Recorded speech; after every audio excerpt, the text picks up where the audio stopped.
point. We now move to question time, and I call Senator Birmingham. Thanks. Thank you, President. President, my question is to the Minister representing the Prime Minister, Senator Wong. Has the government received advice or modelling Senator Birmingham, I'm sorry. Please resume your seat. Order! Order! Senator Wong. President, I would draw to your attention that Senator Henderson was interjecting on her own leader quite loudly. Obviously there was a response to that, but it did begin very clearly with Senator Henderson's very loud interjections on her leader. That is why I called Senator Birmingham, hoping that his mere presence would call his side to order. I'm going to start question time again, Senator Birmingham, and invite you to begin again. So please begin your question again. Thank you, President. President, my question is to the Minister representing the Prime Minister, Senator Wong. Has the government received advice or modelling that guarantees the Albanese Labor government's decision to redirect future fund investments will deliver the same financial returns had it been preserved as a purely apolitical sovereign wealth fund with a sector-neutral investment mandate, as it has been for the past 20 years? Thank you, Senator Birmingham. Minister Wong. Thank you. First, I would say to Senator Birmingham directly that the benchmark return rate of the fund will remain at between 4% and 5% above CPI per year over the long term, and that there is no change to the expected risk profile. But I do want to ask the opposition what their problem is with investing in national priorities. I mean, you have to ask why is the coalition so worried about investing in national priorities? What is wrong with making sure that priorities such as increasing the supply of residential housing, supporting the energy transition and delivering improved infrastructure, including economic resilience and security infrastructure, what is the public policy problem with that? It says something about the coalition, doesn't it, that they're seeking to drum up fear and loathing over housing, again, over infrastructure and over the energy transition. We have been very clear, the Treasurer and the Finance Minister as the ministers responsible for this, I have been very clear that these changes in the new investment mandate are about maximising the fund's role in a changing economy, ensuring that it has regard to national priorities, but making sure that the future fund will still be about maximising returns. It will still be about maximising returns. It's just that these important national priorities will be part of their investment considerations. And the senator knows that because he was the finance minister, and he knows that this is about the same argument that the coalition have against governments or anybody else doing anything about housing. I mean, it's the same position that they've had for a number of months now, when they've teamed up with the Greens to stop any additional supply as a result Senator Wong. of housing legislation. Expired. Senator Birmingham, first supplementary. Thanks, President.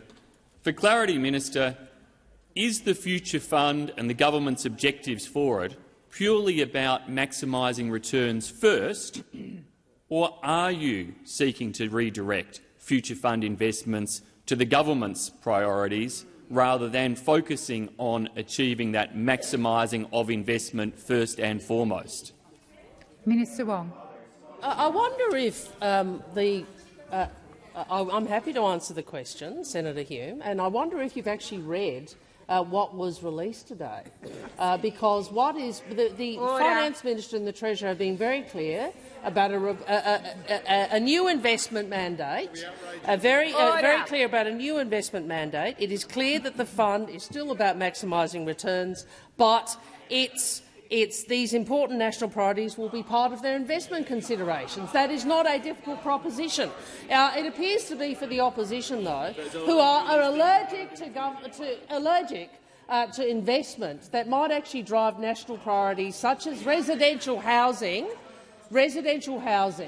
and infrastructure that increases our economic and national security resilience. One would have thought that these were things, President, that would have had bipartisan support, but we know, of course, that the opposition will always want to play the game of aggression and opposition and not actually deal with the proposition on the table. The time for answering has expired. Senator Birmingham, second supplementary. Thanks, President. Minister, if these priorities of the government's will maximise returns, then wouldn't the Future Fund have delivered them anyway under its previous mandate? What is the point of the change in the mandate if it is going to continue to maximise returns as you argued? Thank you, Senator Birmingham. Minister Wong. First, the independent investment decision-making of the Future Fund will continue. That's the first point. They're a very big investor, as you know, Senator. But I'm interested in this second sub because the first two were, this is a dreadful thing, and then the third is, but it won't make any difference. But it won't make any difference. I mean, the reality is, Senator Birmingham, if you go out there and say to Australians, you know, we've got an independent fund, it will make its decisions independently, but we think it should consider these national priorities in making those investment decisions, and those national priorities are residential housing. What do you think people are going to say? Do you really think people are going to say this is such a dreadful idea, Senator Birmingham? That appears to be the position of the coalition, and yet again we see that the coalition, when it comes to the economy, reckless opposition, not an opposition that's up to responsible management of the economy. Has expired. Senator Ciccone. Thanks very much, President, and happy Thursday. My question is to the Minister representing the Minister for Climate Change and Energy, Senator McAllister. We know Australian families have been experiencing cost of living pressures, and in part from the rising energy prices that Labor inherited from the previous Liberal and National government.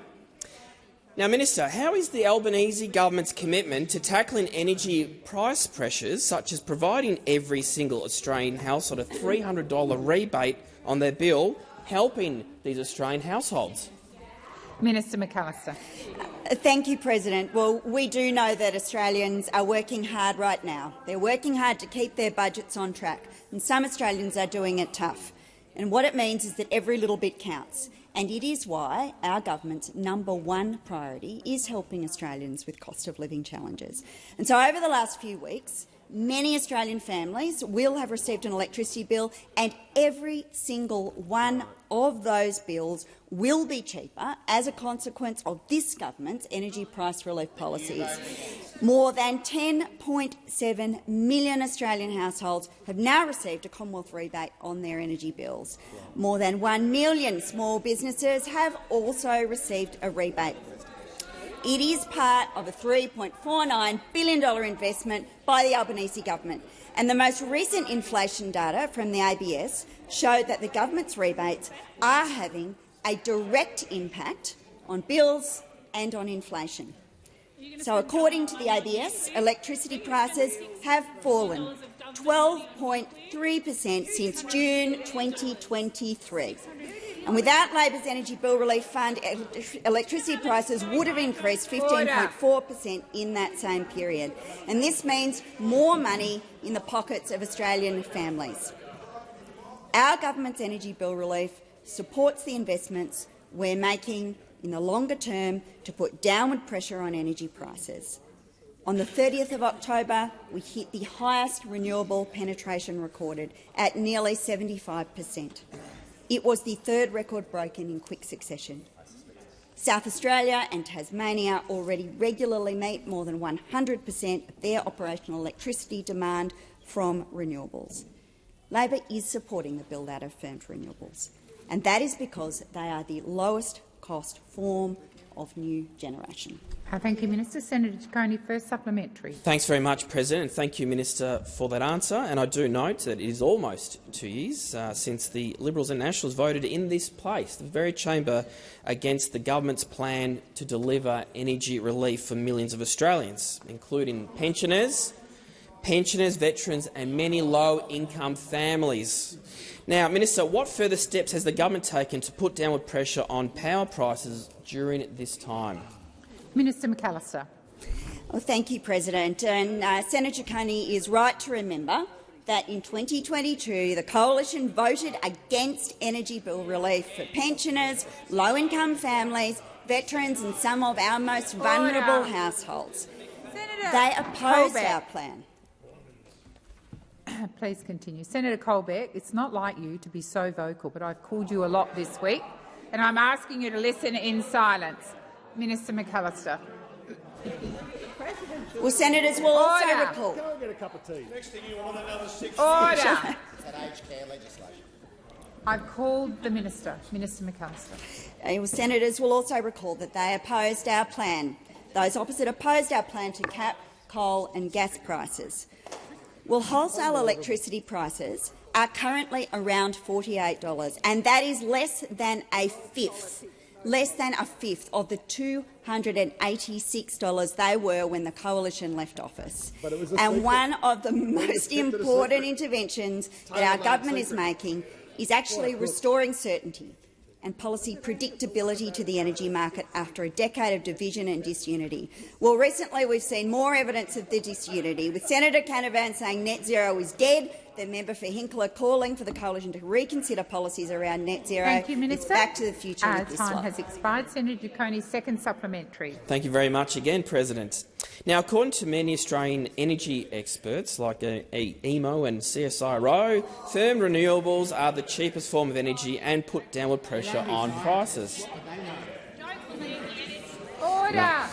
Minister, what is the impact of different electricity generation technologies on power prices and the reliability for households? Minister McAllister. Thanks, President. Well, the senator is correct. CSIRO's GenCost report confirmed that firmed renewables continue to be the lowest cost of new generation and nuclear power, which is proposed by those opposite, is one of the most expensive. An independent analysis from IEFA shows that nuclear could add an average of $1,200 a year to a four-person household's bills.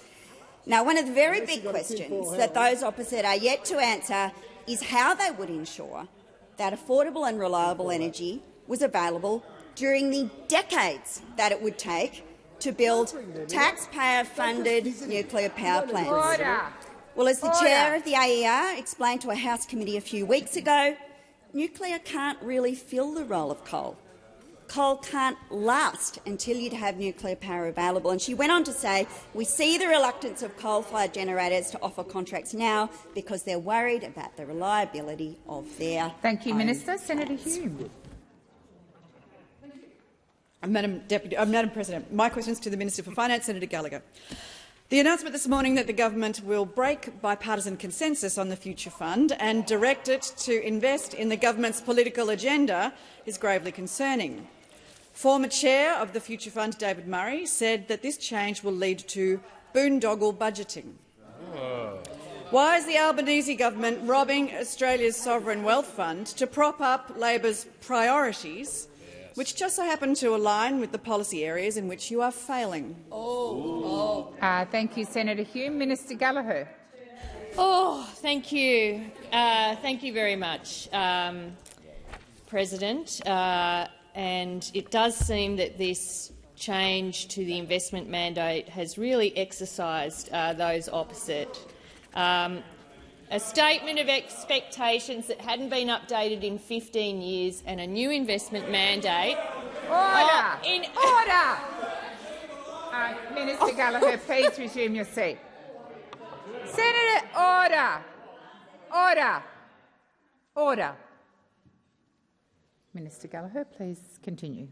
Thank you. So I don't agree with the comments from Mr Murray. And I would say that it is, to me, astounding that the Liberal Party, the opposition, does not believe that housing is an important national priority. They see that as something partisan. That housing, because this is what it says, increasing the supply of residential housing in Australia. Not very political. I would have thought that is something that you would believe is a national priority. Supporting the energy transition? Well, maybe. We know you don't believe in climate science. We know you don't believe in net zero, so perhaps. And then delivering improved infrastructure, including economic resilience and security infrastructure. So we've included those as areas for the Future Fund to consider in its investment decision. But of course, as our leader has explained, there is no changes to the rate of return. We do expect the Future Fund to maximise return, but where they are making decisions, and those decisions are between opportunities for the Future Fund are similar, we believe that it is responsible to consider those national priorities. It's as simple as that. That's all that's changed. The time Nothing for else. answering has expired. Senator Hume, first supplementary. Thank you, Madam President. By politicising the Future Fund and its investment activities, Labor has opened up the door to putting any political agenda into the fund's investment mandate.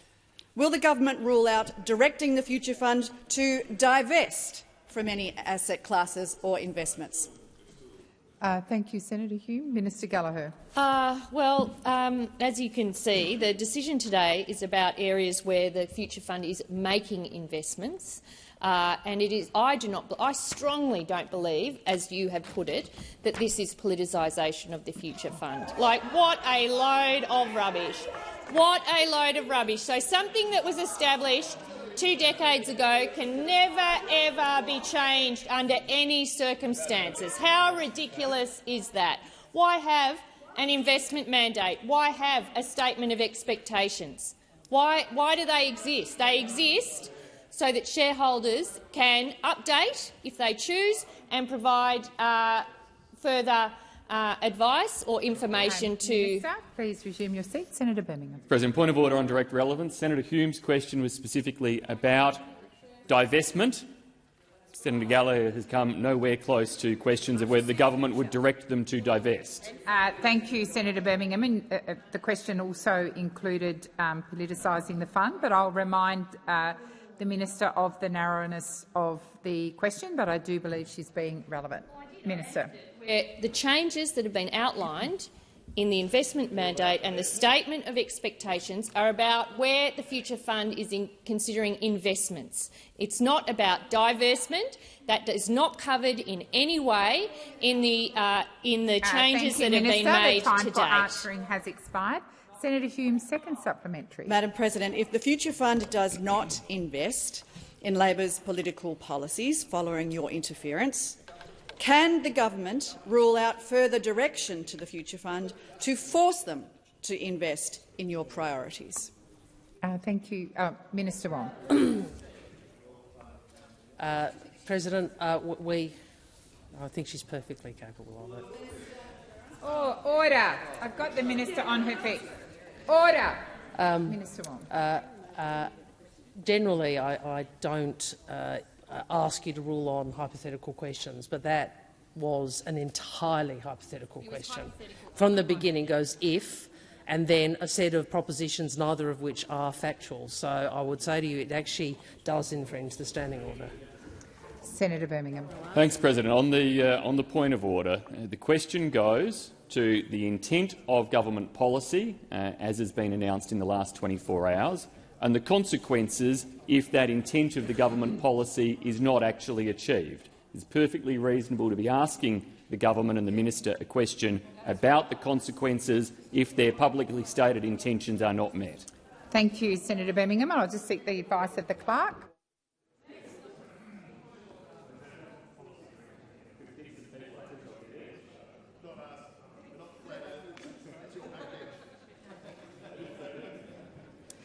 I am advised that the clerk believes the question to be in order because it does talk about the broad consequences of the fund. So Thank you, Minister. Thank you. And I think it is important, because there were so many ifs in that, to be really clear about what the government has announced today.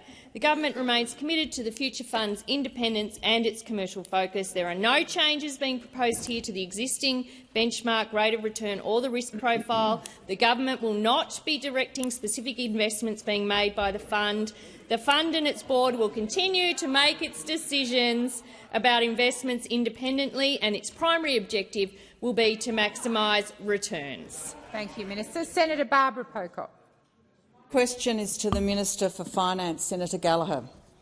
Unlike those opposite, it's good to see the government nudging the Future Fund investment mandate towards public good, public money for public good.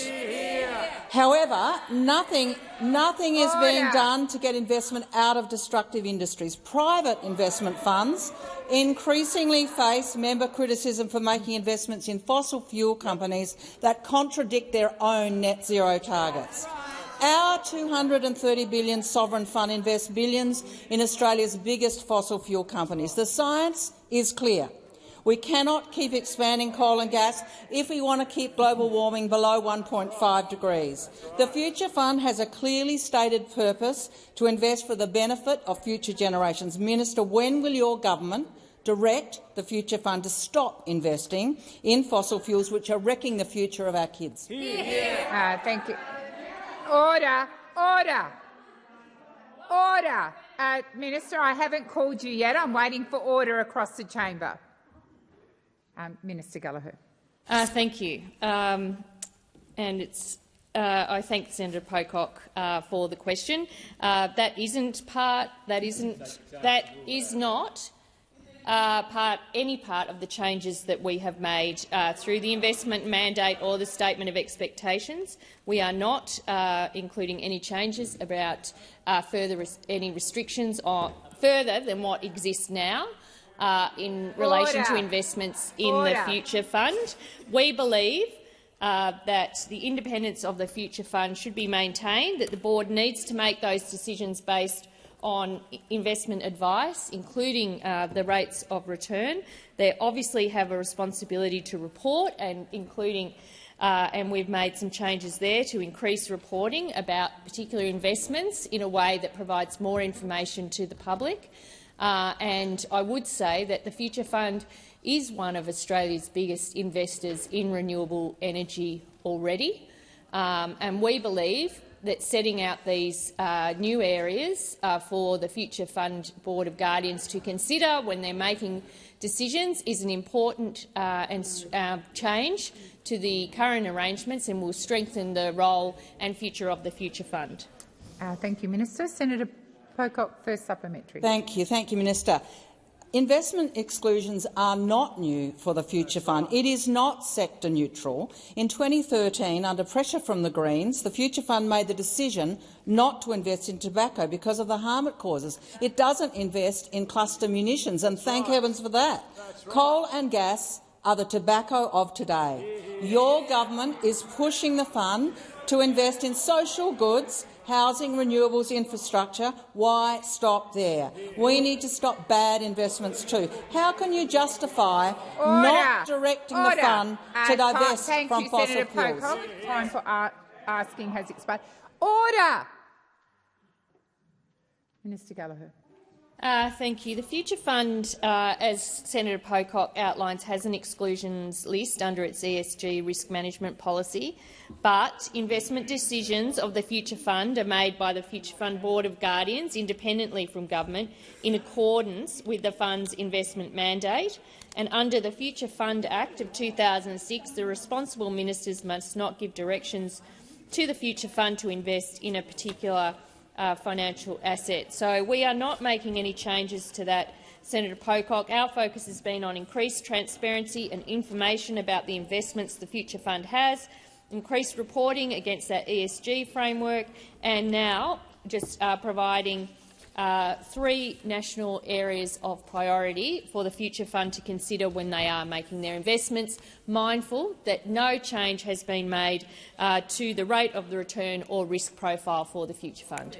Thank you, Minister. Senator Pocock, second supplementary. Minister, in 2023 your government signed up to the Glasgow Statement, which requires you to, quote, end new direct public support for the international unabated fossil fuel energy sector within 1 year. Yep. Instead, the Future Fund has increased by 11% in just 6 months its investment in Santos, Woodside and Whitehaven, 3 of Australia's biggest fossil fuel companies. Minister, will the government honour this agreement you've signed and end new Future Fund investments in fossil fuels, which are growing? Thank you, Senator Pocock. Minister Gallagher. Well, yes, and we do not direct the Future Fund in the investment decisions it makes. It is an independent board of guardians that make those decisions. We provide some guidance through the investment mandate and the statement of expectations, which has been modestly amended, despite the hysteria from those opposite, to include housing, the energy transition and the resilience of our national infrastructure as priority areas for the fund to consider. How outrageous is that? Thank you, Minister. Senator Darmingham. Thank you, President.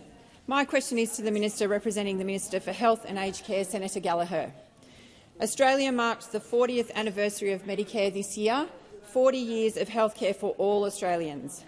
Labor will always protect Medicare because we believe healthcare is a right, not a privilege. Labor created Medicare to achieve this aim, and since the last election, the Albanese Labor government has worked hard to rebuild Medicare after a decade of neglect by the Liberals and Nationals. Minister, why is the government committed to rebuilding Medicare, and how are the government's Medicare reforms assisting Australians with cost of living pressures? Thank you, Senator Darmingham. Minister Gallagher. Thank you very much. And I thank Senator Darmingham for the question and for her ongoing interest and advocacy around the importance of Medicare and the role of public health more broadly across the Australian community and how important that is. Since coming to government under the leadership of the Minister for Health, Mr Butler, the Albanese government has been working hard to strengthen Medicare. We inherited a system that was under enormous pressure and was failing, with all of the data showing that bulk billing in particular was declining, that people's access to primary care was getting harder and more expensive, and that medicines were getting too expensive. And so those have been the areas that we have focused on in our first 2 years. Of course, there's been the largest investment into Medicare in its 40-year history was our investment in the 2023 budget to strengthen Medicare with the tripling the bulk billing incentive. And that bulk billing incentive, that investment, has provided an additional 5.4 million visits, bulk billed visits across the country just since we've put that in place.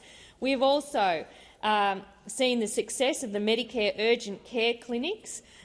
We said we would establish 50 urgent care clinics at the election. We actually delivered 58, and we have announced an additional 29 to take our commitment to 87 free urgent care clinics, and we know how popular they are. As of last week, we've had 900,000 visits to urgent care clinics across the country, almost 1 million visits to urgent care clinics across the country, and half of these patients said they would have otherwise gone to the emergency department. And do you know that all that people need to attend those urgent care clinics is a Medicare card? Thank you, Minister. Senator Darmingham, first supplementary. The Albanese Labor government has invested more in bulk billing than the Liberals and Nationals did in their entire decade in government. The investment has seen an estimated 5.4 million bulk billed GP visits. By increasing bulk billing rates, we are ensuring healthcare is free for more Australians. Order. Minister, why does the government value free healthcare? Thank you. Senator McKenzie. Minister Gallagher. Thank you, President. Well, bulk billing has increased in every state and territory since we came to government. 5.4 million additional bulk billed visits. And we know that by reducing the cost of healthcare for Australian families, we limit the barriers to getting the care they need and reap the benefits. Minister Gallagher, please resume. Senator Wong. Continues to interject and continues to disregard your calling her to order. That's correct. Senator Wong. Senator Ruston. Maybe the minister might like actually to. Senator Ruston, please resume your seat. Seriously. Senator Ruston, resume your seat. Senator Ruston, resume your seat. Honestly, I called you out for interjecting and you kept on, and then you thought you'd do a little stunt and stand up and continue. Minister Gallagher, please continue. Order. Order.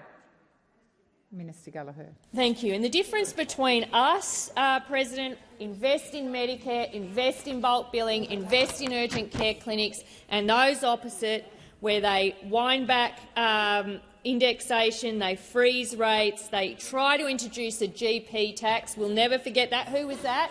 Oh, it might have been Mr Dutton when he was last in charge. And then, of course, we've got Susan Lee from the other place, the Deputy Opposition Leader, now belling the cat and saying that charging for services is a core tenet of the Liberal Party, and that if you don't pay for it, you don't value it. Well, us over here believe in universal access thank you, to Minister. free health The time care. for answering has expired. Senator Darmanin, second supplementary. It is clear that the Albanese Labor government's reforms to Medicare are assisting Australians across the country. We're rebuilding Medicare so that Australians can live happy and healthy lives. Minister, does Medicare face any challenges to this rebuilding process? Minister Gallagher. Yep, they certainly do, Senator Darmanin. The challenge faced by Medicare is the election of a Dutton coalition government, because we know what they did last time. We don't have to imagine. We saw it. We'll tax GP visits, freeze funding, decimate the health system, withdraw money from the hospital system. They've done it before, they'll do it again. We know Senator Ruston herself, in her own words, has said Medicare is unsustainable. The coalition will say that bulk billing rates were higher under them, but what they aren't saying is that that was due to an inflated number with COVID vaccinations. Bulk billing was in free fall when we came to government after a decade of neglect. It faced serious challenges with Medicare due to mismanagement of those opposite. Minister Wong. Well, President, Order. On the point of order relevance. I'm sorry, Senator Wong. Please resume your seat. Order. Senator Birmingham, order. Order. Minister Wong. People may not like the answer, but that doesn't give senators the right to just persistently interject after you have called. Thank you, Minister Wong. I quite agree, and I will continue to call all senators to order. Thank you. The minister has 10 seconds left. Minister. The biggest challenge facing Australians on this would—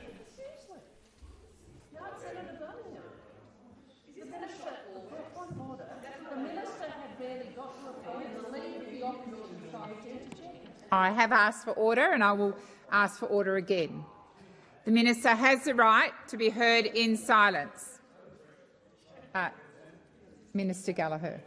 The biggest risk facing Australians when it comes to their access to healthcare services is the Leader of the Opposition, Mr Peter Dutton. Thank you.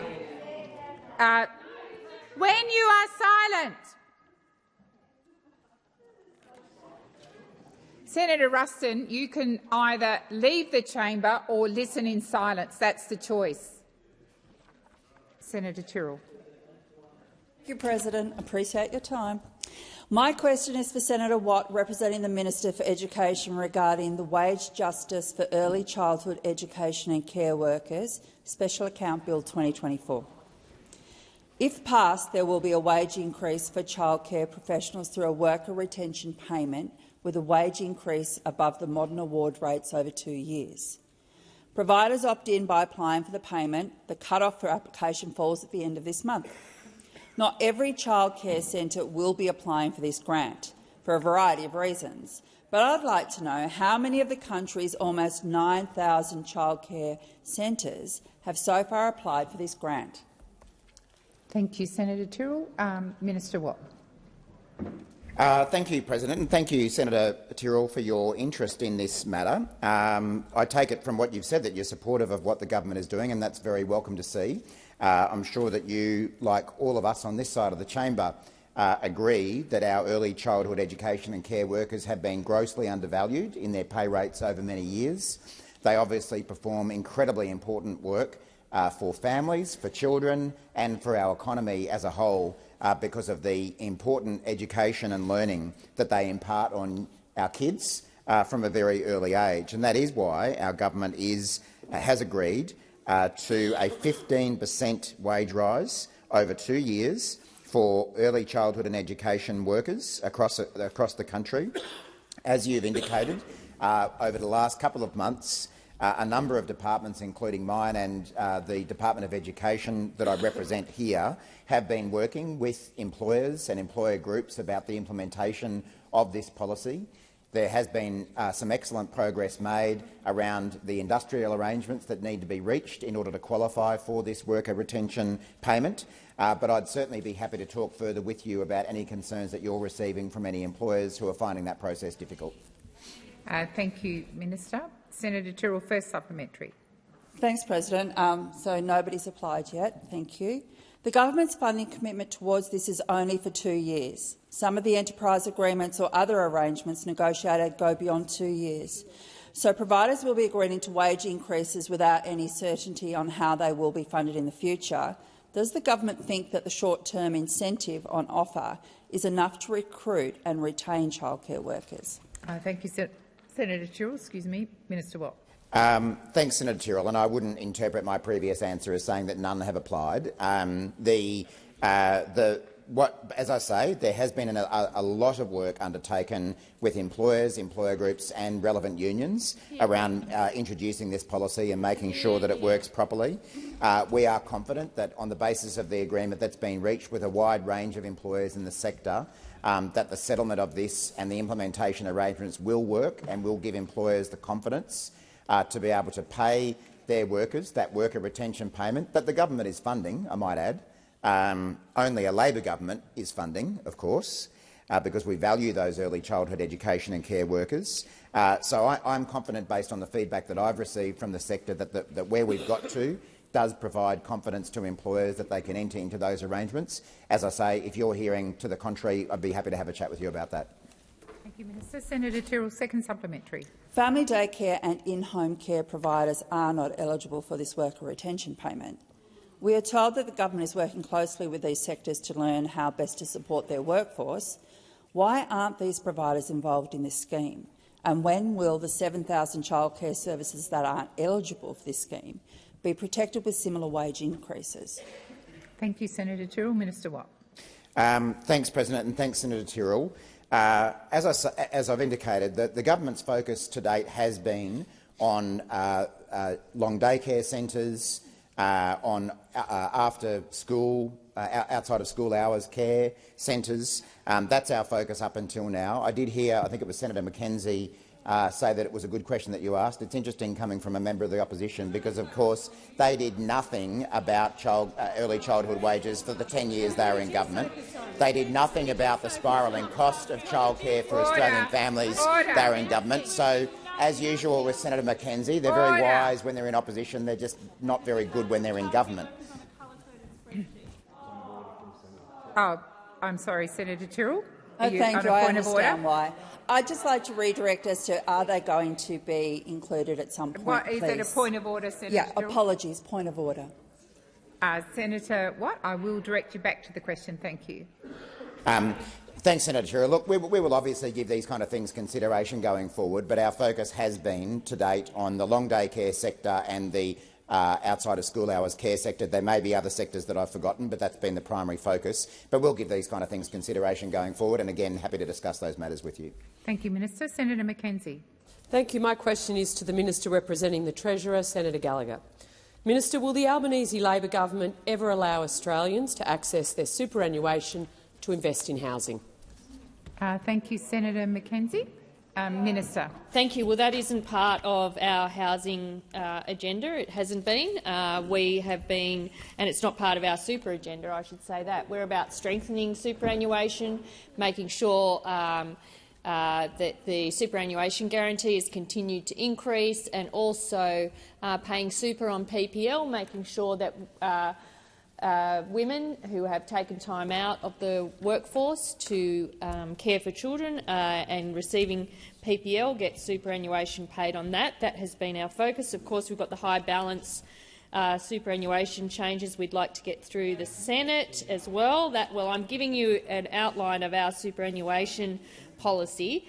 And our housing policies, some of which are stuck in this place, are all about increasing the supply of housing and using government's investment to generate that additional supply of housing, whether it be through infrastructure, working with states and territories, building the workforce with our fee-free TAFE, which I note you were also opposed to. Hard to believe that there's a major political party in this country that would be opposed to fee-free TAFE when we've got skill shortages, and additional investments in rent assistance, the Housing Australia Future Fund and the Social Housing Accelerator. Going very well, thank you, Senator Bragg. Very well indeed. Thank you, Minister. Senator Mackenzie, first supplementary. Minister, why is it appropriate for the Treasurer to raid the Future Fund as he sees fit on projects that suit Labor's political agenda with money that doesn't belong to him, but Australians are not entitled to access as part of their superannuation money that does belong to them in order to secure a home? Thank you, Senator Mackenzie. Minister Gallagher. I can go through all the reasons why we don't support super for housing, but I can also quote others who would say, including economists who would say that it would be one of the worst public policy decisions of the 21st century if we were to allow super to be rated for housing. And I don't think you're across the announcement that we made today about the Future Fund, where we actually deferred drawdowns till the 32-33 year, providing certainty to the Future Fund. So your imputation that there is a raiding of the Future Fund, it's the opposite. We are actually deferring any drawdown of the Future Fund, and we are simply saying to the Future Fund, consider, we haven't changed the rate of return, we haven't changed the risk profile, so none of that changes. Absolutely none. We've simply said consider housing, energy transition and infrastructure resilience. Hardly things that I wouldn't imagine this chamber would support. Senator Mackenzie, second supplementary. Minister, can you categorically rule out mandating superannuation funds to invest in government priorities, just like you are with the Future Fund? Thank you, Senator Mackenzie. Minister Gallagher. Well, there is an existing regulatory arrangement around how superannuation funds operate. There have been no changes to that in the announcement today. The announcement today was simply about adding, and this is it really is the hysteria from those opposite about saying that the Future Fund Board of Guardians, if they are contemplating investments, mindful of rates of return and risk as being the main priority, that you should look at housing, economic infrastructure, resilience, security and the energy transition is hardly world-stopping news. Minister Gallagher, please resume. Senator Mackenzie, there's no need to call out point of order, so I can see you standing there. Senator Mackenzie. Sorry, I should have said that through the chair. On relevance, the minister hasn't ruled out changing the regulatory environment. No, she didn't. Senator Mackenzie, you're now getting into a debating point, and the minister began the answer to her question addressing your question specifically. Minister Gallagher. I answered the question. There are no changes to the way superannuation funds are regulated in this country. Thank you, Minister. Senator Roberts. Thank you, President. My question is to the Minister representing the Minister for Financial Services, Senator Gallagher. Minister, Australians opening insurance renewals have been falling off their chairs. Brendan O'Malley from the Courier Mail reported in September that a homeowner on Cheviot Street in Brisbane had their insurance bill increased from $3,000 to $32,000 a year, more than 10 times. Queensland Suncorp Bank profited $379 million last year, while Suncorp Bank's insurance division made a whopping $1.2 billion profit, more than triple their banking business. Why is your government letting insurance companies rob Queenslanders? Thank you, Senator Roberts. Minister Gallagher. Well, I don't accept the proposition that Senator Roberts has put as part of his question, but I do accept and understand that insurance affordability is a real issue for Australian households and business, and it is something that the government is concerned about. You see it in the inflation data that one of the big drivers of inflation is around costs around insurance. There are a number of reasons why insurance premiums have increased in the last 12 months. Due to a range of factors, but I think Senator McAllister was talking about this earlier in the week, more frequent and more intense hazard events, price inflation making it more expensive to repair damages, and the global distribution of risk by reinsurers, which are having to cover costs of earthquakes in New Zealand, hurricanes in Florida. That all has an impact on costs here.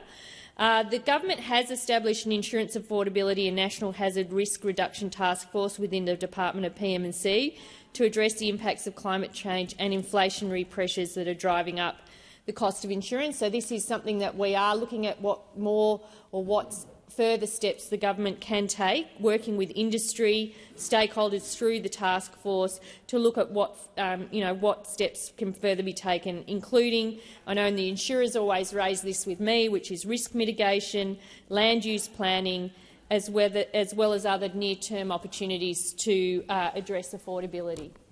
Thank you, Minister. Senator Roberts, first supplementary. Thank you. That insurance bill that I talked about before went up because Brisbane City Council published new climate scaremongering flood maps. The street never had a problem with flooding, yet was included in a new zone marked as a 1 in 2,000-year climate change doomsday flood. Minister, why are you letting insurance companies use baseless climate change scaremongering as an excuse to gouge billions at the expense of Queenslanders? Minister Gallagher. Thank you. Well, as I said in my previous answer, there are a range of drivers impacting on the cost of insurance. Some of it is around local hazardous events that we've had, including floods in Brisbane and other areas of Queensland. But there are other reasons like price inflation and like the reinsurance market, which is being affected by those big global natural disasters that we've been seeing. And some would say, and I would say, at the caused by climate change. I accept that you might not agree with that. In relation to land use planning, look, that has been subject to a number of inquiries and reviews post the flooding, particularly in areas like Brisbane, and land use planning zoning maps have changed to reflect some of the risk associated with that, and that would feed into premiums, not just in Queensland though, but around the country. Thank you, Minister. Senator Roberts, second supplementary. Thank you. Foreign insurance companies own these insurance companies in Australia. Foreign multinational global wealth funds and corporates like BlackRock, Vanguard, State Street and Goldman Sachs are their largest and controlling shareholders. Insurance is expensive and the money goes overseas. Minister, why aren't you doing anything to stop these insurance companies gouging Queenslanders and sending the profits overseas to multinational global investors? Thank you, Senator Roberts. Minister Gallagher. Well, certainly I've already alluded to the fact that the global distribution of risk by reinsurers, and that you talk about them, the global reinsurers, affects the price of insurance here, as it does in other countries around the world. But I do not accept that we are not taking any action. We have established this task force to look at what further steps, what we can do to build on existing work, including areas like risk mitigation and land use planning, as well as other steps to increase or deal with some of these affordability challenges. And this is a challenge not just in Queensland but around the country. Thank you, Minister. Senator Payman. Thank you, President. My question is to the Special Minister of State, Minister Farrell. The proposed electoral donation reform bill contains some good measures, such as the lowering of the disclosure threshold. However, it's obvious that this is a major party conspiracy to remove choice and diversity for the voters. Constitutional lawyer and Professor Emerita at the University of Sydney, Dr. Anne Toomey, has noted that an independent candidate with no infrastructure under this system would only be able to receive a maximum of $20,000 per donor per year, making it difficult to get elected, while a major party that has branches in the 8 states and territories, a federal branch, associated entities could, over a 3-year election cycle, receive as much as $2.56 million from a single donor. Minister, how can this be described as anything but a cynical attack on the diversity of the political landscape? Thank you, Senator Payman. Minister Farrell. Thank you, President, and I thank Senator Payman for her question. And I don't believe you have accurately described the legislation that we have introduced into this parliament. When you were a member of the Labor Party, which wasn't all that long ago, you took to the people of Western Australia a number of things. You took to the people of Western Australia that we needed to lower the disclosure records for donations. We've done that in this legislation. You took to the people of Western Australia, the people that elected you, the proposition that there would be real-time disclosure, so that every donation that anybody made to any candidate running in an election, you could tell before you voted for that person who else was backing that candidate.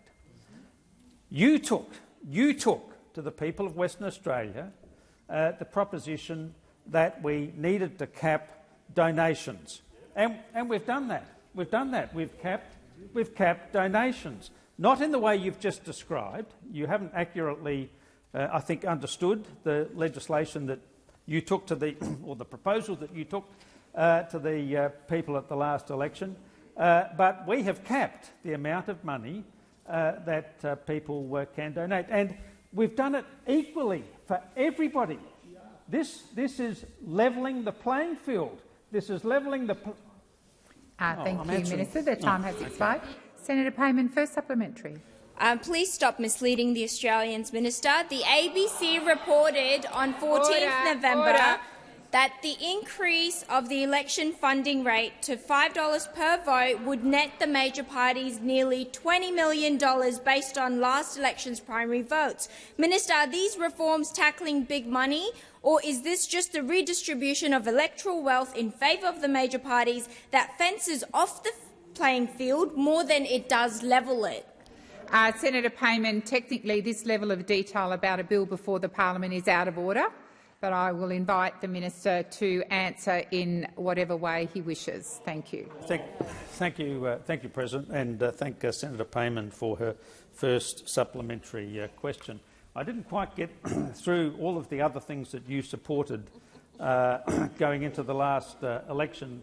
The other point I should have made, if I had been a little bit quicker, was, of course, that you supported a cap on expenditure. Now that cap is $800,000. Now you can't tell me, and I bet you there's nobody in the audience here today who couldn't get their message across to the community in an election by spending $800,000. Now. Senator Canavan. Yeah, give me a break. Give me a break.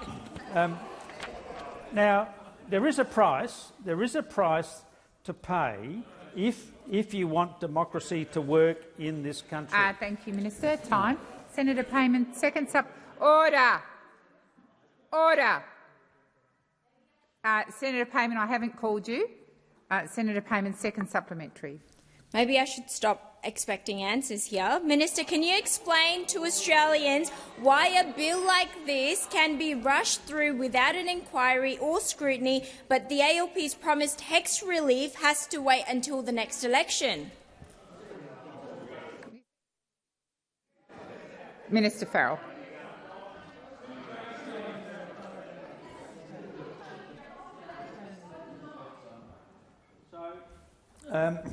Senator Payman, again, you say this is being rushed through the parliament. You took everything. You took everything that's in this legislation to the people of Western Australia 2.5 years ago. This legislation is not a surprise to anybody. The only people in this chamber that are seeking to block this legislation are the people who are backed by the billionaires. Now, I say we need an electoral system in this country that allows ordinary people like these people here, like these people around here, to participate, and even some of these people over here, even some of them, to participate in the. We do not want. Thank you, Minister. Thank you, Minister. The time for answering has expired. Senator Cash. Thank you very much. My question is to the Minister for Foreign Affairs, Senator Wong. Minister, all Australians were disturbed to learn of a series of anti-Israel vandalism attacks in the Sydney suburb of Woollahra overnight. Last week, you and your government supported a UN resolution recognising Palestinian sovereignty, a change of Australia's long-standing position on Israel and a position out of line with our most important ally, the United States. Minister, do you accept that your government's shifting position on Israel emboldens anti-Israel elements within the Australian community to conduct such anti-Israel vandalism?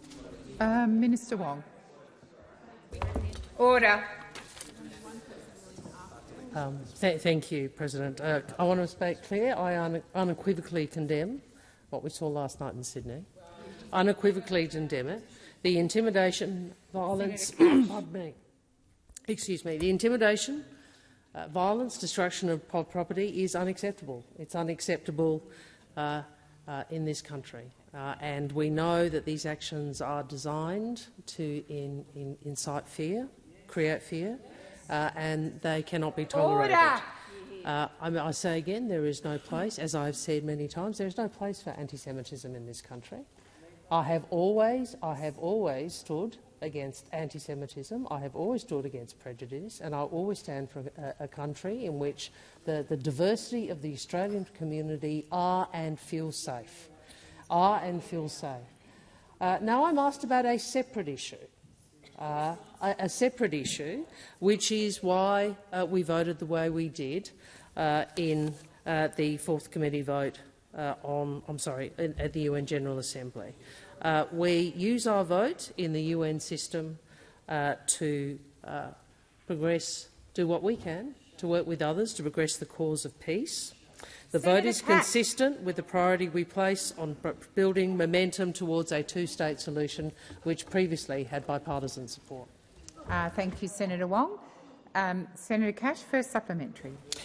Minister, did DFAT or Australia's UN mission recommend that Australia maintain a position of abstain on the UN resolution regarding permanent sovereignty of the Palestinian people?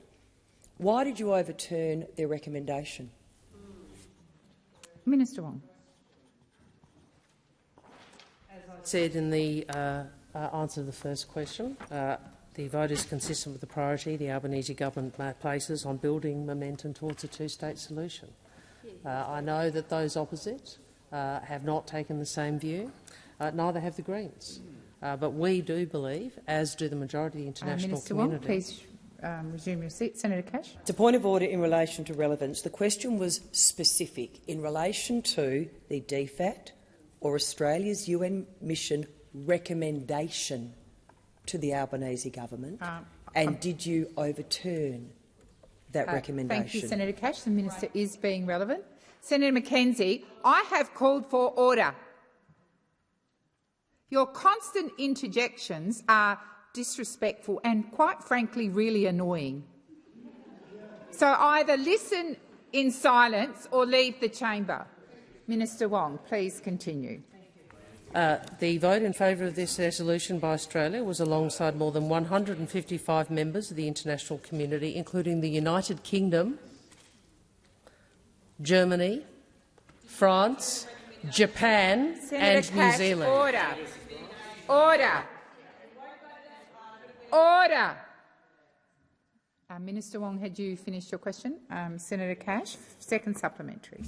Minister, will you admit that your government's constant changing of Australia's long-standing position on Israel has left Australian Jewish community members much less safe and secure than they were prior to October 7 last year? Thank you, Senator Cash.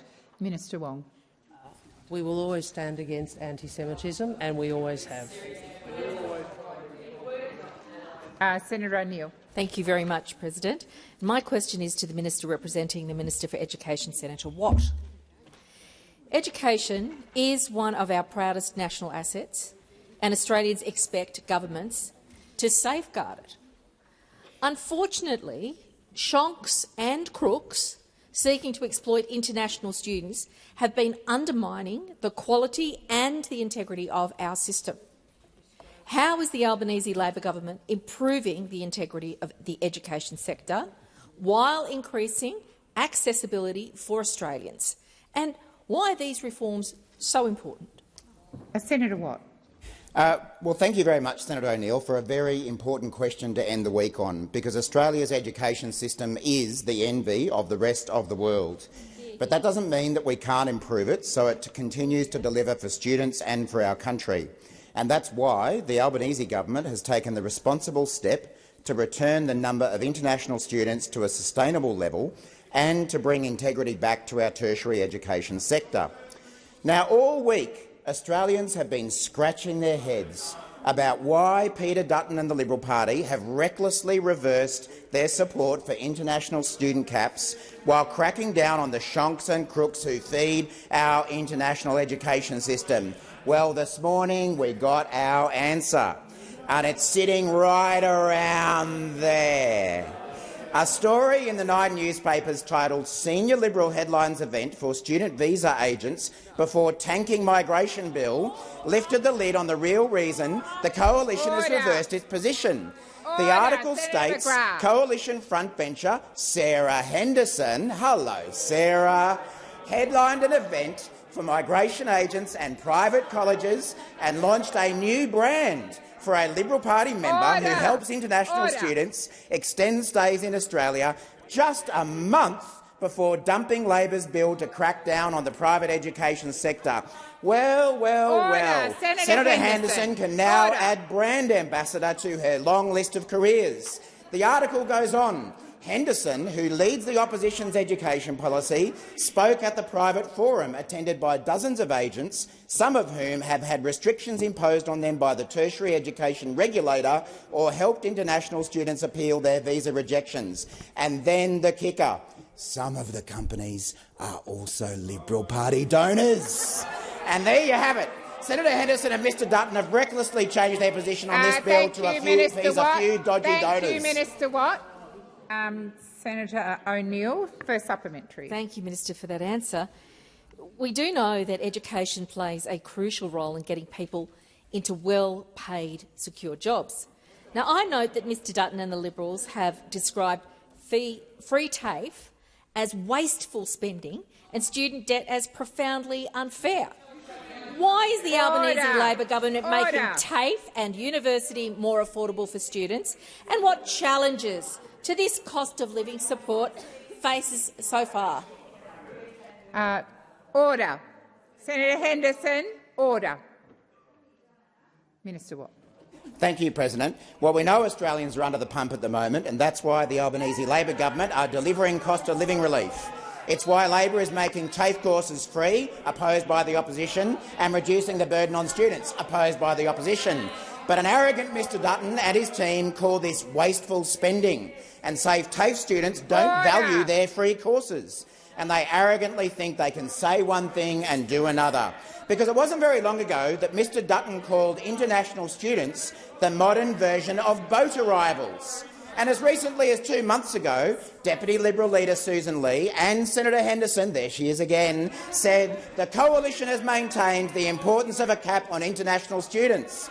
But all it took was one event with Liberal Party donors, including shonky education agents, to see their principles collapse, recklessly stopping this government from capping international student numbers to assist with migration levels, while also cracking down on the shonky agents who, it turns out, are Liberal Party donors. Minister.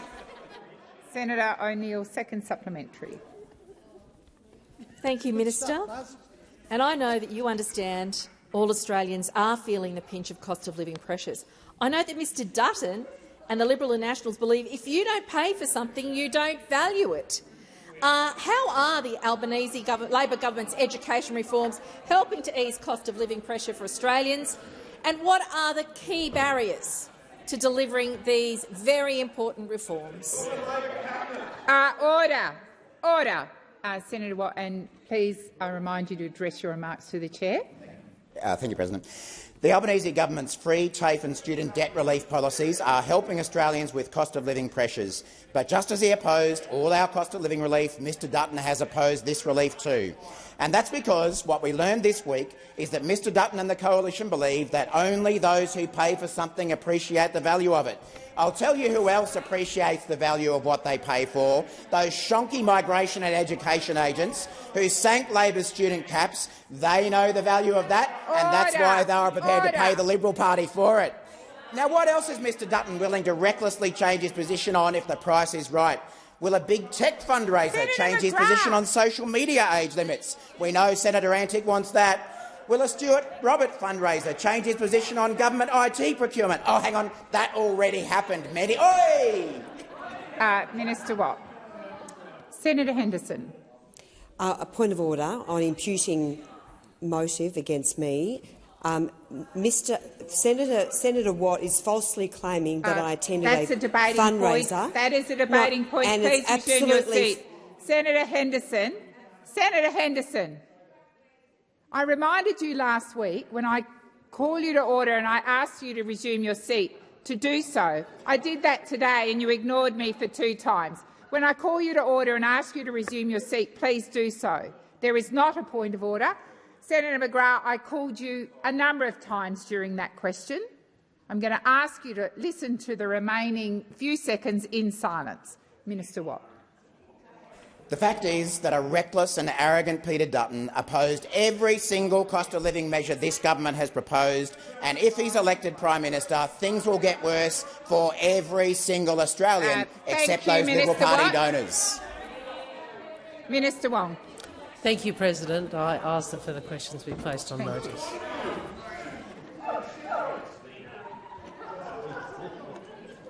Minister Watt. Thank you, President. In question time on Tuesday, the 19th of November, I undertook to provide further information in response to questions asked of me by Senator Lambie relating to the independent review of the Safety, Rehabilitation and Compensation Act. I've written to Senator Lambie to provide additional information, and I table my letter for the information of all senators. This way.